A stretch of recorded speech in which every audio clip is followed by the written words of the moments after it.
Pero ikinatuwa naman ito ni Lee Kangwi.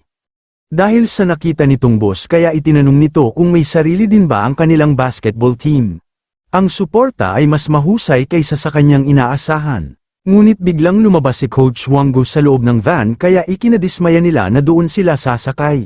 Sa tuwa naman ni Lee Kangwi ay agad na napawi dahil ang inakala nito ay ang bus ang kanilang service at isa pa ay isa itong taekwondo na sasakyan. Ngunit nahihiya naman na ipinahayag ng kanilang captain na si Lee Dongwi na palagi silang nakakakuha ng tulong mula sa koneksyon ng kanilang coach. Sa kanilang pagpasok sa loob ay meron hindi natutuwa at may natutuwa dahil hindi sila comfortable dahil siksikan sila sa loob ng van. Subalit nagtanong naman si Lee Kangwi kung sino ang may mabahong paa sa kanila dahil umaamoy ito. Sa tinura naman nito ay nalaman naman nila na si Minso ang may mabahong paa sa kanila kaya pinapasuot nila ang sapatos nito para hindi na kumalat pa ang amoy sa loob ng van. Napalingon naman si Lee Dongwi sa kanila at sinabihan niya sila na ipasa ang mga booklet at suriin muli ang schedule ng tournament. Kaya agad naman tinignan ni Han Gaeol ang booklet at sinabi nito na ang unang araw ay Muyeong High. Sa pangalawang araw naman ay Taejong High, sa pangatlong araw ay ang Hwapyong High, sa magkakasunod na ito ay tatlong magkakasunod na araw ng mga laro. Kaya sinabihan niya ang lahat na pangasiwaan nilang mabuti ang kanilang kondisyon at katawan dahil magiging mahirap ang kanilang laro.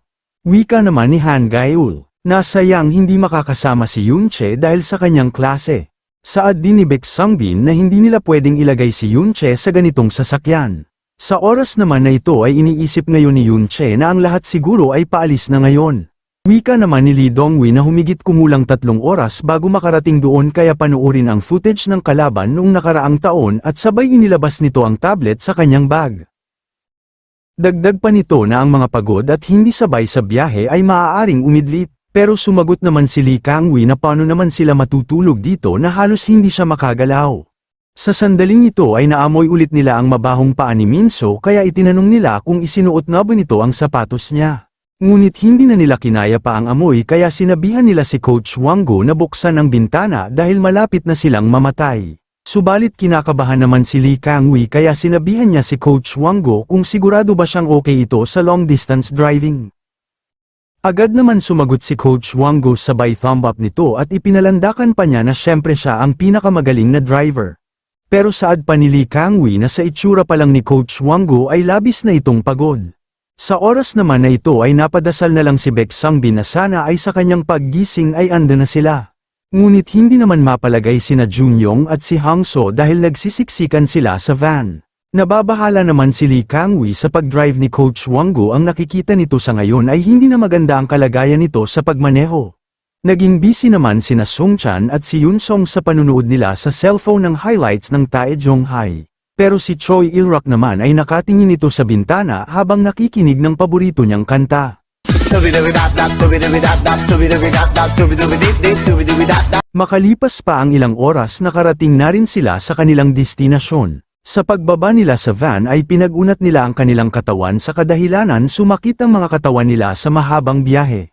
Ang iniisip ngayon ni Baek Sungbin ay, bakit ang paligsahan ay palaging ginaganap sa malayo? Mas maganda sana kung sa Seoul nila gaganapin ang tournament, pero hindi pera naging maayos si Han Gaeol dahil sa nahihilo pa ito.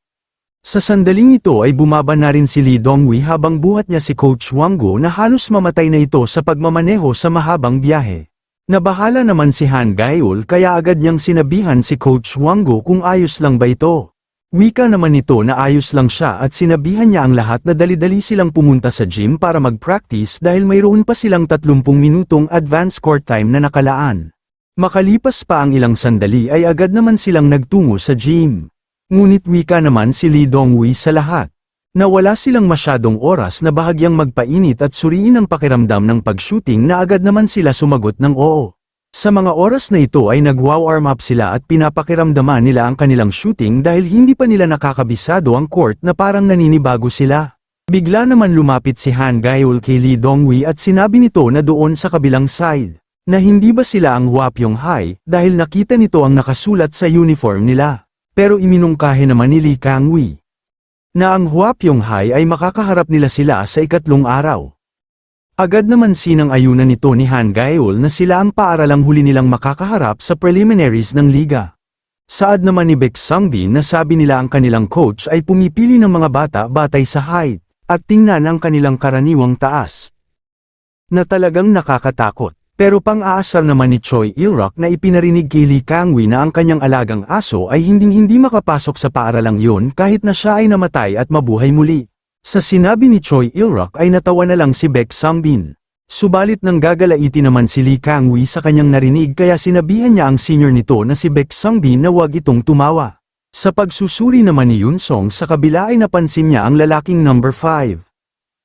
Dahil iba ang kulay nito sa kasamahan niyang team. Sinang-ayunan naman ito ni Lee Dong-wi at sinabi nito sa kanila na siya si Zion Harris.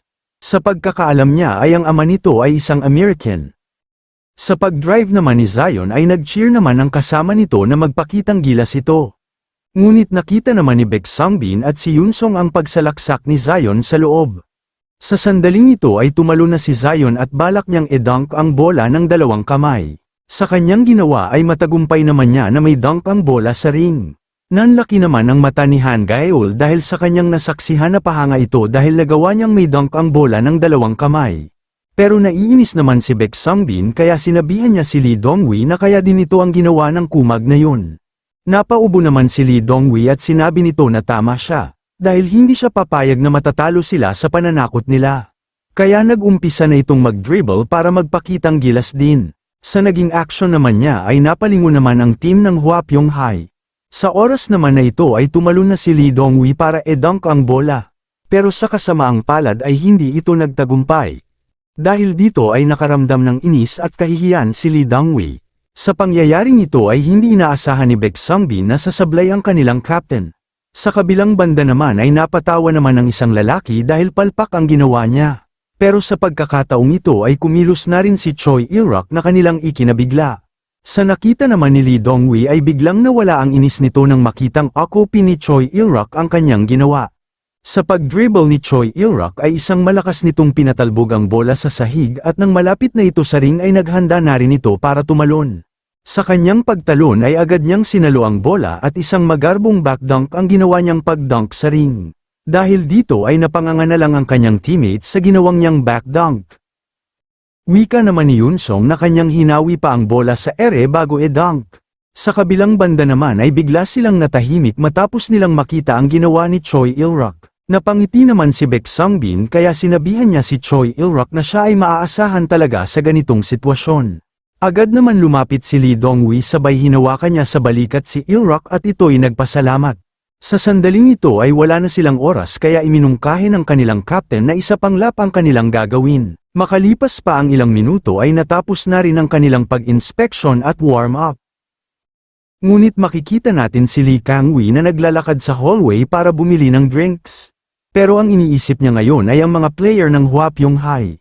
Lalo na yung mga guards nila parang malapit sa 180 centimeters, at napatanong ito kung ano ba ang kinakain nila para tumangkad sila ng ganon. Naalala din nito na ang ilan sa kanila ay patuloy na nakatingin sa kanya at nagbubulungan kaya hindi niya maiwasan mainis. Naging seryoso si Lee Kang-woo habang siya ay naglalakad hindi nito lubos maisip kung bakit siya pinag-usapan. Ang iniisip nito ngayon ang mga itsura ng mga lalaki na nagbubulungan kanina patungkol sa kanya. Ang mga matang ito na nakatingin sa kanya ay naririnig nito ang mga samot-saring sinasabi nila. Ano ang silbi ng pagiging magaling lang sa dribbling kaya tumigil na siya at wika pa ng isa sa kanila na nakikita ba nila yung talagang pandak na bata sa Jongwang High? Na anong klaseng basketball player ang may ganyang height? Sa high school, hindi uubra ang ganitong taas kaya tanggapin niya ang katotohanan, at isa ay dapat isipin niya rin ang mga magulang niya na wala siyang magagawa sa kanilang team. Subalit bigla naman natigilan si Lee Kang-woo sa kanyang paglalakad dahil narinig nito na meron nag-uusap. Sa kabilang banda ay ang kanilang topic ay si Lee Kang-woo. Wika ng isa na siya ay hindi halatang nasa 170 centimeters, akala niya siya ay isang middle schooler noong una niyang nakita ito. Ipinahayag din ng isa na maganda ang kalagayan ng Jongwang High kamakailan, pero laging mahina ang kanilang guard lineup nila kaya hindi rin maganda ang taong ito para sa kanila. Pero sa sandaling ito ay nanggagalaiti naman si Lee Kang-woo habang ito'y nakikinig sa usapan nila hindi nito mapigilan mainis lalo't ang pangmamaliit nila sa kanilang team. Kaya bahagyang sumilip si Lee Kang-woo para tignan sila kung sino ang mga ito, pero nanlaki na lang ang mata nito dahil sa kanyang nakita.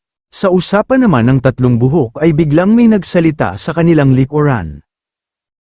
At sinabi nito na parang maliit na aso ang bantay na dinala nila para pandagdag. Sa ipinahayag naman nito ay nagtawanan naman sila. Sinang-ayunan nito ng isa na maliit na aso medyo mukhang Yorkshire Terrier din. Ngunit natigilan naman ang dalawa kaya napatingin sila sa taong nagsalita. Pero nagtataka naman ang isa kung bakit bigla silang natahimik. Muli naman nagsalita si Choi Il-rock at pang-aasar nitong sinabi sa kanila na ang pangalan ng kanilang pinag-usapan ay aso. Ngunit sila ay mag-ingat dahil medyo pangit ang pagkatao niya kapag nakaharap nila ito. Kung minamaliit nila siya, ay baka madapa talaga sila at mahulog. Pero kinabahan naman ang isa kaya itinanong nito kay Choi Il-rock na kailan pa siya narito. Agad naman sumagot si Il-rock na simula pa nung sinimulan nilang bastyusin ang school nila. Naging seryoso naman si Il-rock kaya sarkastiko nitong sinabihan ang tatlong buhok. Na inaasahan niya ito. Kung nagtitipon sila upang hindi igalang ang iba ng ganito karami, iniisip niya kung gaano kahanga-hanga ang kanilang kakayahan. Natahimik na lang ang tatlo habang pinagmamasdan nila na paalis na si Il-rock. Itinanong naman ng isa sa kasama nito kung siya ba si Choi Il-rock. Saad din ng isa na tama siya at galing ito sa Gunam Middle School. Naiinis naman ang dalawa at sinabi nila na mas mataas sila sa kanila bakit walang manners na makipag-usap sa kanila.